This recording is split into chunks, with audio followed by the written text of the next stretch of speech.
La primera carta de Pablo a los Corintios, capítulo 1.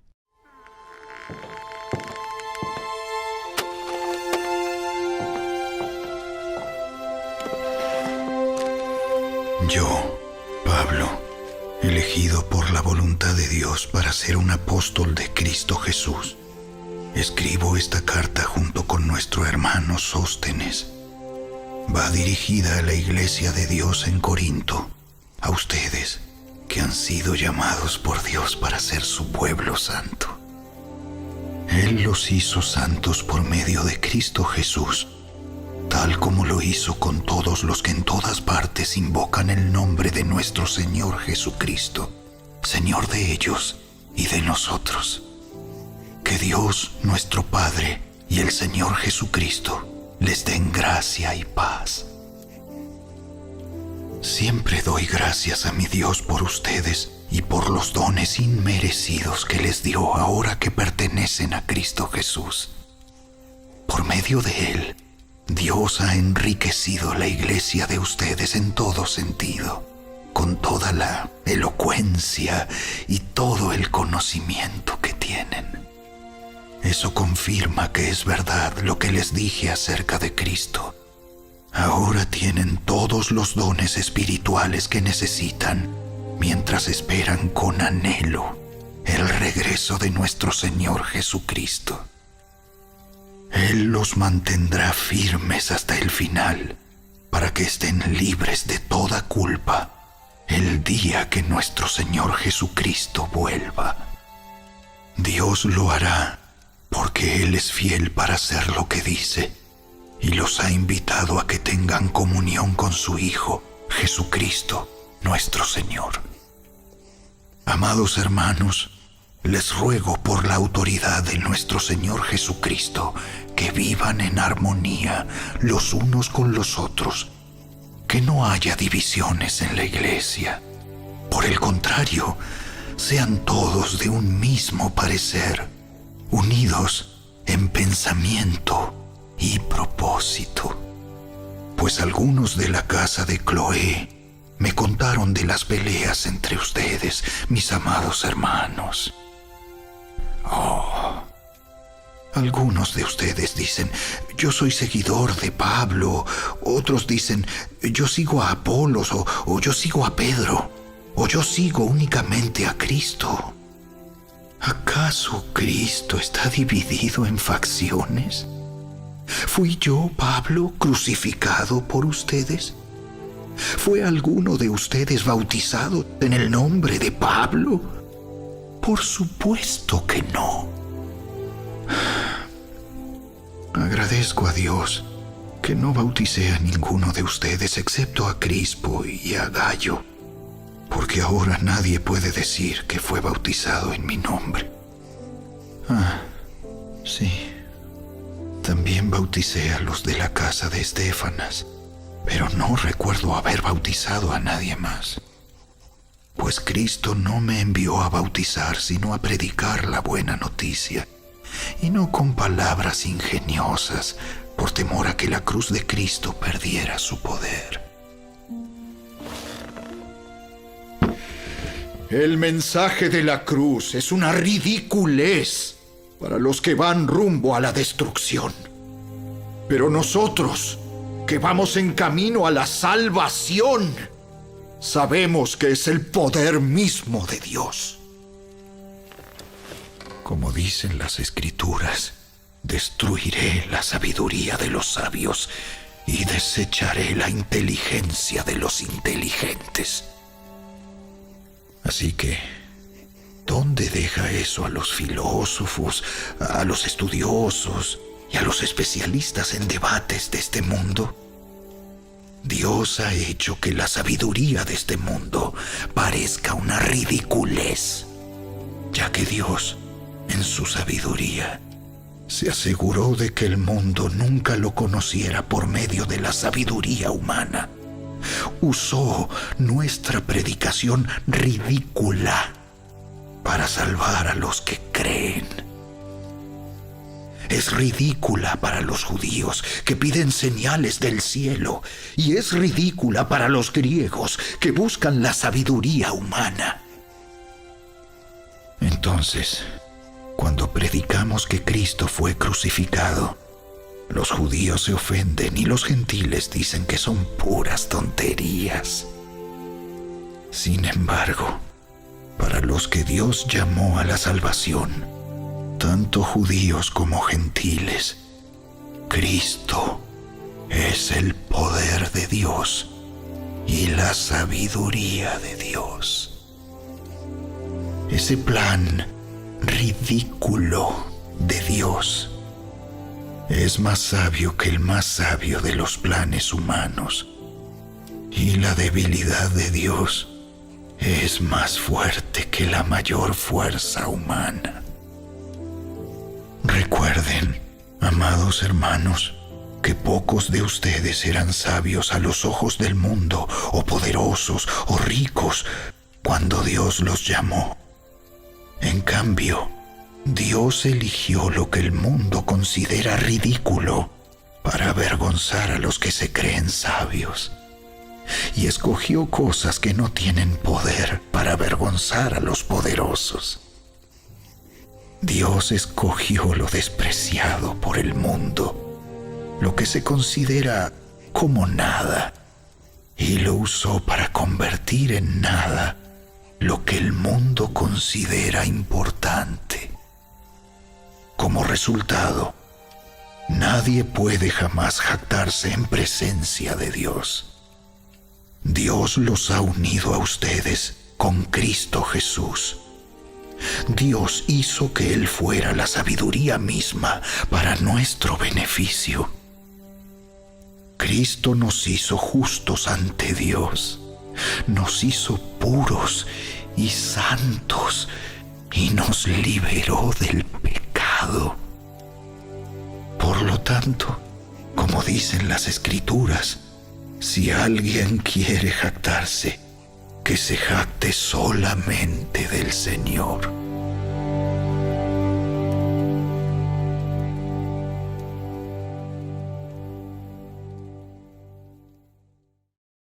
La primera carta de Pablo a los Corintios, capítulo 2. Amados hermanos, la primera vez que los visité, no me valí de palabras elevadas ni de una sabiduría impresionante para contarles acerca del plan secreto de Dios, pues decidí que mientras estuviera con ustedes, olvidaría todo excepto a Jesucristo, el que fue crucificado. Me acerqué a ustedes en debilidad, con timidez y temblor, y mi mensaje y mi predicación fueron muy sencillos. En lugar de usar discursos ingeniosos y persuasivos, confié solamente en el poder del Espíritu Santo. Lo hice así para que ustedes no confiaran en la sabiduría humana, sino en el poder de Dios. Sin embargo, cuando estoy con creyentes maduros, sí hablo con palabras de sabiduría, pero no la clase de sabiduría que pertenece a este mundo o a los gobernantes de este mundo, quienes pronto son olvidados. No, la sabiduría de la que hablamos es el misterio de Dios. Su plan que antes estaba escondido, aunque Él lo hizo para nuestra gloria final, aún antes que comenzara el mundo. Pero los gobernantes de este mundo no lo entendieron. Si lo hubieran hecho, no habrían crucificado a nuestro glorioso Señor. A eso se refieren las Escrituras cuando dicen: ningún ojo ha visto, ningún oído ha escuchado, ninguna mente ha imaginado lo que Dios tiene preparado para quienes lo aman. Pero fue a nosotros a quienes Dios reveló esas cosas por medio de su Espíritu, pues su Espíritu investiga todo a fondo y nos muestra los secretos profundos de Dios. Nadie puede conocer los pensamientos de una persona excepto el propio Espíritu de esa persona.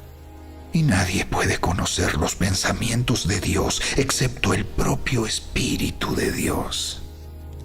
Y nosotros hemos recibido al Espíritu de Dios, no al espíritu del mundo, de manera que podemos conocer las cosas maravillosas que Dios nos ha regalado.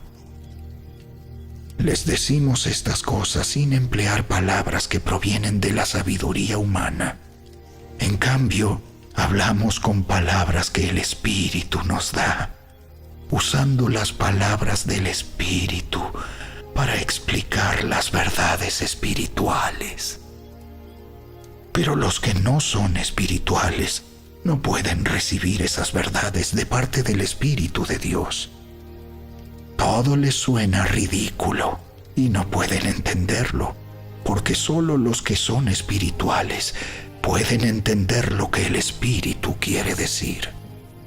Los que son espirituales pueden evaluar todas las cosas, pero ellos mismos no pueden ser evaluados por otros, pues ¿quién puede conocer los pensamientos del Señor?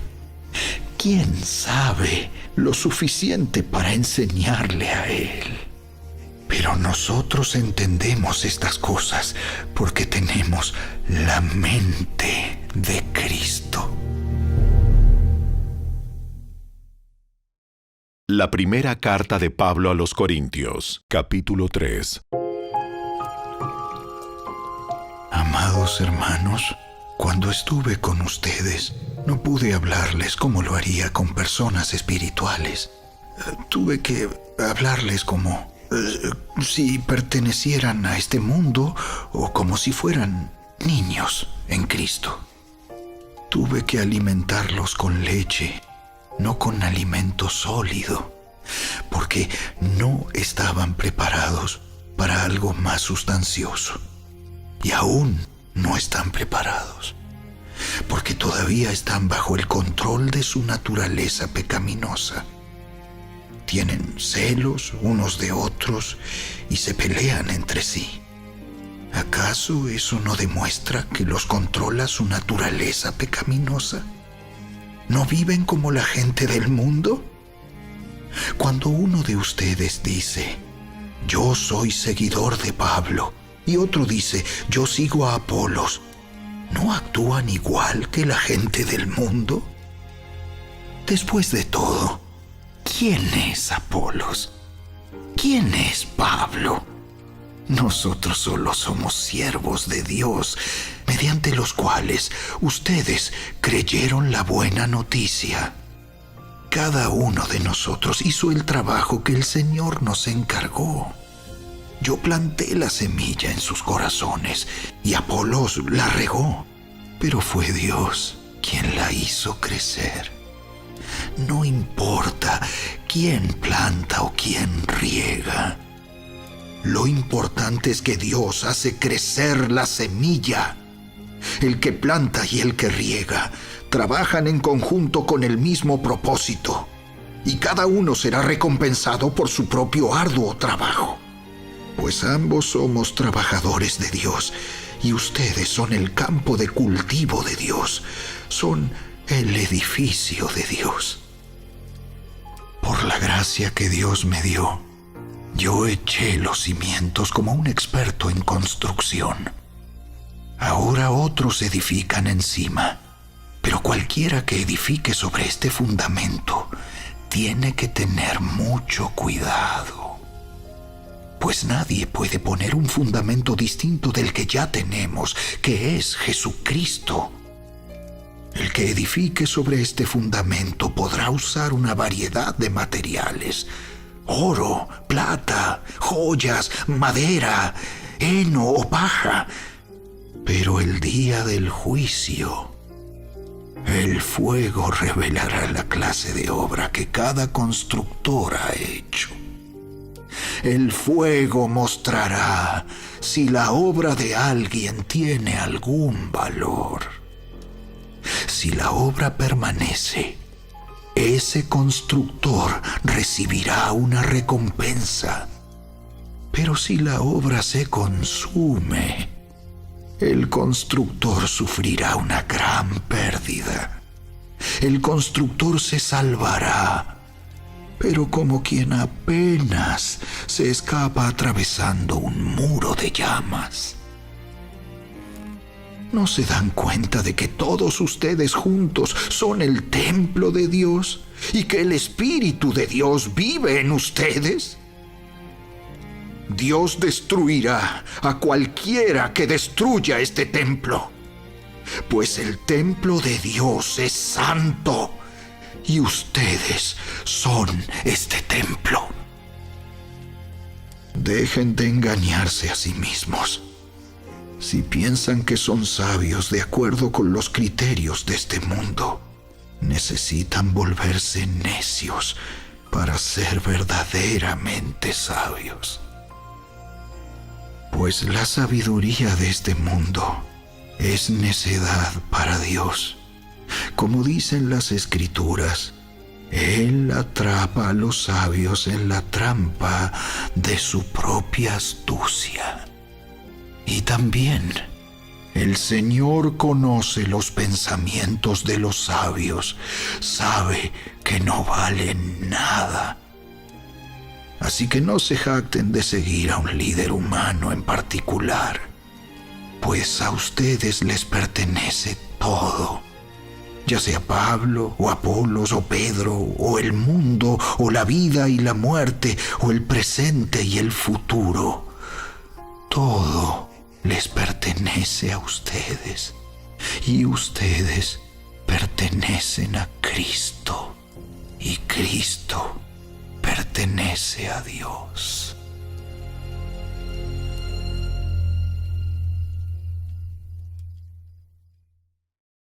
La primera carta de Pablo a los Corintios, capítulo 4.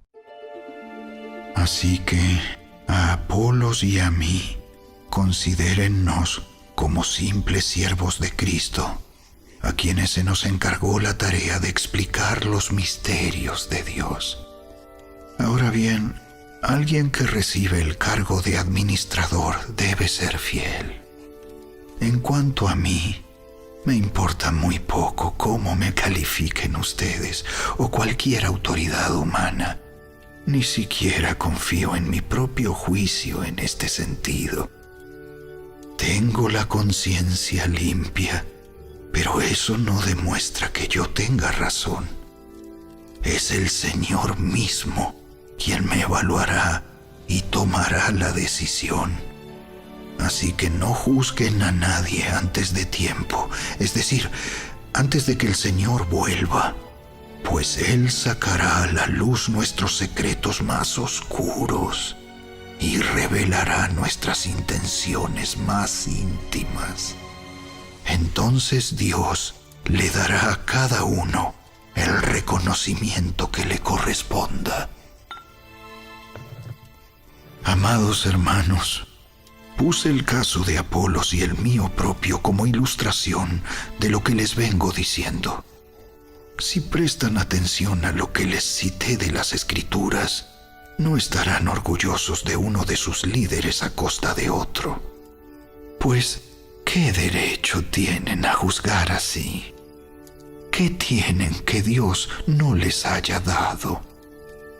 Y si todo lo que tienen proviene de Dios, ¿por qué se jactan como si no fuera un regalo?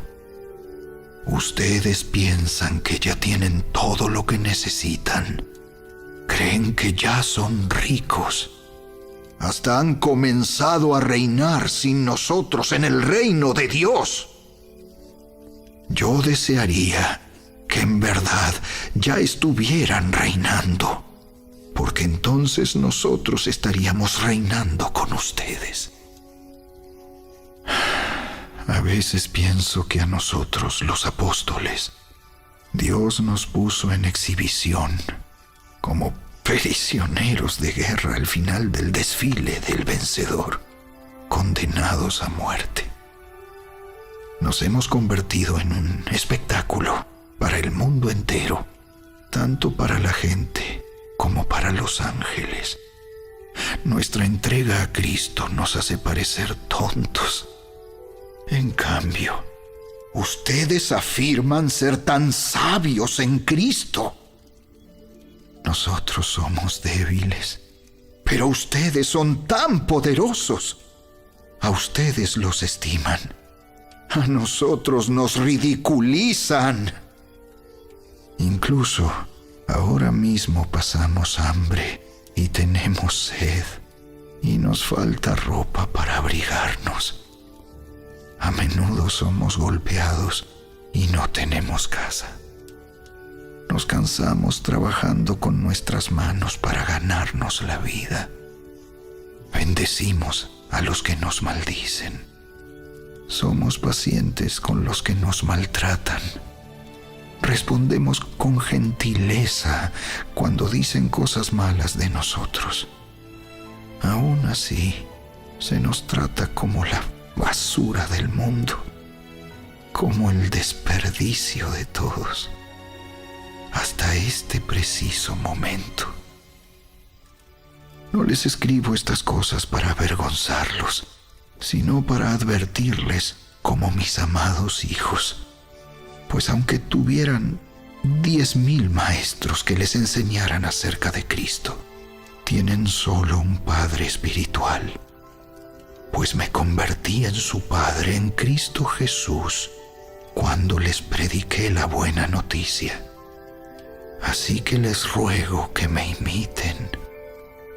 Por esa razón, les envié a Timoteo, mi fiel y amado hijo en el Señor. Él les recordará la manera en que sigo a Cristo Jesús, así como lo enseño en todas las iglesias, en todas partes. Algunos de ustedes se han vuelto arrogantes al pensar que no volveré a visitarlos, pero iré, y pronto, si el Señor me lo permite. Y entonces comprobaré si esos arrogantes solo dan discursos pretenciosos o de verdad tienen el poder de Dios. Pues el reino de Dios no consiste en las muchas palabras, sino en vivir por el poder de Dios. ¿Qué prefieren? ¿Que llegue con una vara para castigarlos? ¿O que vaya con amor y un espíritu amable?